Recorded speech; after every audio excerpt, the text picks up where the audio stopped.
एक ही घड़ी और मुहूर्त में जन्म लेने पर भी सबके कर्म और भाग्य अलग अलग क्यों होते हैं? एक बार ये प्रश्न एक राजा के मन में आया और उसने कुछ विद्वान ज्योतिषियों और महात्माओं की सभा बुलाई और उनसे ये प्रश्न किया।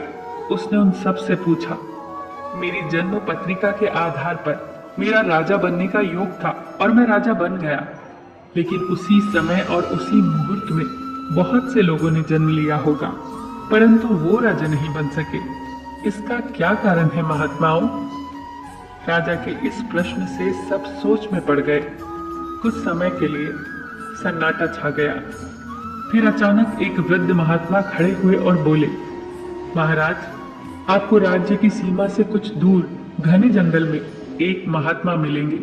उन्हीं से आपको इस प्रश्न का सही उत्तर प्राप्त हो सकता है। राजा के लिए इस प्रश्न के उत्तर की जिज्ञासा इतनी तीव्र थी कि उन्होंने उसी समय जंगल की ओर प्रस्थान किया।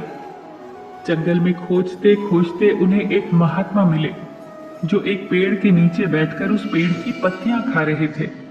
राजा ने उस महात्मा के पास जाकर वही प्रश्न किया, किंतु महात्मा क्रोधित होकर बोले, देख नहीं रहा मूर्ख, मैं पत्तियां खाने में व्यस्त हूं। समय नहीं है मेरे पास तेरे प्रश्न के उत्तर के लिए। जा, इस पहाड़ी के बीच एक और महात्मा तुझे मिलेंगे, उन्हीं से पूछना इस प्रश्न का उत्तर। राजा की जिज्ञासा और बढ़ गई और वो पहाड़ी मार्ग को पार करता हुआ बड़ी कठिनाई के साथ, परंतु बहुत उत्सुकता लिए उस दूसरे महात्मा के पास पहुंचा। राजा ने देखा कि वो महात्मा भी बड़ी ही तन्मयता के साथ मिट्टी खा रहे थे। राजा ने उस महात्मा के पास जाकर वही प्रश्न किया, परंतु वो भी क्रोधित होकर बोले, मैं भूख से बेहाल हूं। मैं पहले अपनी भूख शांत करूं या तेरे प्रश्न का उत्तर दूं? आगे बढ़ और पहाड़ी की चोटी पर जा। वहां एक आदिवासी बालक रहता है, वही दे सकता है तेरे प्रश्न का उत्तर, परंतु ध्यान रहे कि वो शीघ्र ही मृत्यु को प्राप्त होने वाला है। राजा की उत्सुकता अब बेचैनी में बदल गई। अब उसके लिए ये एक पहेली सा होता जा रहा था। वो कठिन मार्गों को पार करता हुआ पहाड़ी की चोटी पर स्थित आदिवासी गांव में पहुंच गया, जहां वो बालक रहता था। राजा ने करबद्ध होकर उस बालक के सामने अपना प्रश्न रखा तो पहले तो वो बालक हंसने लगा। फिर उसने राजा से कहा, मेरे पास भी समय नहीं है, मेरी मृत्यु होने वाली है, परंतु सुनो राजन, अपने प्रश्न का उत्तर। मैं, तुम और वो दो महात्मा जो तुम्हें पहाड़ी मार्ग पर मिले थे, हम चारों कई जन्मों पहले भाई भाई थे। हम राजकुमार थे। एक बार हम चारों राजकुमार भाई शिकार खेलते खेलते जंगल में बहुत दूर निकल गए थे और मार्ग भटक गए थे।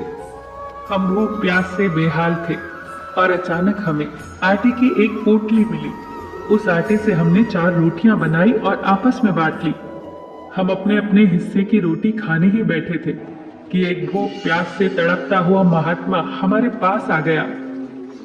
पत्तियां खाने वाले भाई से उसने कहा, बेटा, मैं कई दिनों से भूखा हूं, अपनी रोटी में से कुछ हिस्सा मुझे भी दे दो ताकि मैं जीवित रह सकूं। ये सुनते ही वो भाई क्रोधित हो गया और बोला, तुम्हें रोटी का एक हिस्सा दे दूंगा तो मैं क्या खाऊंगा? नीचे गिरी हुई पत्तियां, चल भाग यहां से।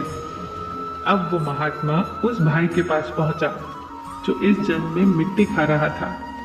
उन्होंने उस भाई से भी याचना की कि अपनी रोटी का कुछ भाग उन्हें दे दे, पर वो भी बहुत क्रोधित हो गया और चिल्लाकर बोला, बड़ी ही कठिनाई से मिली है ये रोटी मुझे, तुझे दे दूंगा तो मैं क्या खाऊंगा?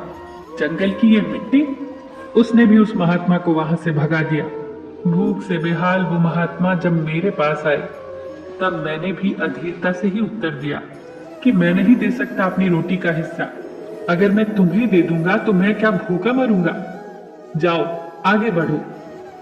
और अंतिम आशा लिए वो महात्मा आपके पास भी आए और आपने बड़े आदर और प्यार के साथ अपनी रोटी का आधा हिस्सा उन्हें दे दिया। वो आधी रोटी खाकर वो महात्मा बहुत खुश हुए और बोले, तुम्हारा भविष्य तुम्हारे व्यवहार और तुम्हारे कर्म के आधार पर ही फलेगा। और देखो राजन, वही हुआ।